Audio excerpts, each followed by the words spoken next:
Hi, welcome to ఆ మాట ఈ మాట. మహారాష్ట్రలోని తీర ప్రాంత జిల్లా సింధుదుర్గ్లో గత డిసెంబర్ 4న నౌకాదళ దినోత్సవం సందర్భంగా ప్రధాని నరేంద్ర మోడీ ఆవిష్కరించిన 35 అడుగుల ఛత్రపతి శివాజీ మహారాజ్ విగ్రహం 9 నెలలు తిరగక ముందే ఈ మధ్య కూలిన సంగతి తెలిసిందే. దీనిపై మహారాష్ట్రలో రాజకీయ వేడి రాజుకుంది. రాష్ట్ర వ్యాప్తంగా నిరసనలు కొనసాగుతున్నాయి. త్వరలో మహారాష్ట్రలో ఎన్నికలు ఉండడంతో ప్రతిపక్షాలు దీన్ని ఒక ఆయుధంగా మలుచుకోవాలని చూస్తున్నాయి. ప్రభుత్వానికి ప్రచారం మీద ఉన్న శ్రద్ధ నాణ్యతపై లేదని, ప్రభుత్వంపై అవినీతి ఆరోపణలతో చెలరేగిపోతున్నాయి. ఇతర ప్రభుత్వ పథకాల్లోనూ పరిపాలనలోనూ అవినీతి ఆరోపణలు అంటే ప్రభుత్వానికి మరీ అంత ఇబ్బంది ఉండేది కాదు. కానీ ఈ అవినీతి ఆరోపణలు ప్రత్యేకం. ఎందుకంటే ఇది మహారాష్ట్ర ప్రజలు తమ ఆస్తిగా, అస్తిత్వంగా భావించి ఆరాధించే మరాఠా యోధుడు శివాజీ మహారాజ్ విగ్రహానికి సంబంధించినది కావడంతో ప్రభుత్వము, అధికార కూటమి పార్టీలు ఏమి చేయాలో పాలుపోని స్థితిలో ఉన్నాయి. మొదట్లో ఇది రాష్ట్ర ప్రభుత్వానికి సంబంధం లేదని, నేవీనే దీని ఏర్పాట్లు చూసుకుంది అని తప్పించుకునే ప్రయత్నం చేసింది. కానీ నేవీపైనే నిందలు వేయడానికి, ఆరోపణలు చేయడానికి వెనకడుగు వేసినట్లుంది. ఎందుకంటే కేంద్రంలో, రాష్ట్రంలో ఒకే కూటమి ప్రభుత్వం అధికారంలో ఉండడంతో ఇబ్బందికర పరిస్థితులు ఏర్పడ్డాయి. నేవీని ఇందులోకి లాగితే కేంద్ర ప్రభుత్వానికి, దేశానికి చెడ్డ పేరు.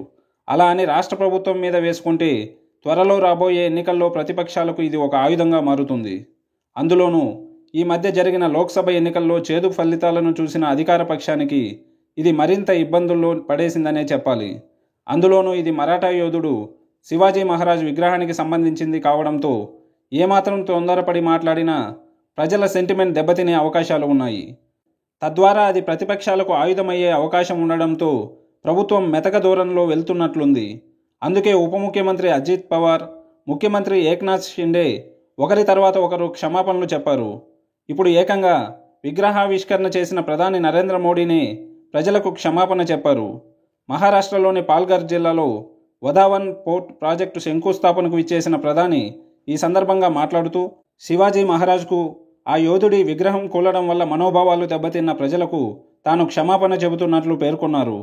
దీనిని బట్టే చెప్పవచ్చు రాష్ట్ర ప్రభుత్వం, కేంద్ర ప్రభుత్వం ఈ విగ్రహం కూలిన విషయంలో ఎంత రక్షణాత్మక ధోరణిలో వెళ్తున్నాయో. రాబోయే ప్రతిష్టాత్మక మహారాష్ట్ర అసెంబ్లీ ఎన్నికల్లో అధికార పక్షం ఎంత ఇబ్బందికర పరిస్థితులు ఎదుర్కోబోతోందో ఈ పరిణామాలను బట్టి చెప్పవచ్చు. చూడాలి మున్ముందు అధికార ప్రతిపక్షాల ఎత్తులు పై ఎత్తులు ఎలా ఉంటాయో. ఈ వీడియోలోని కంటెంట్ మీకు నచ్చినట్లయితే లైక్ చేయండి, ఛానల్కు సబ్స్క్రైబ్ చేసుకోండి.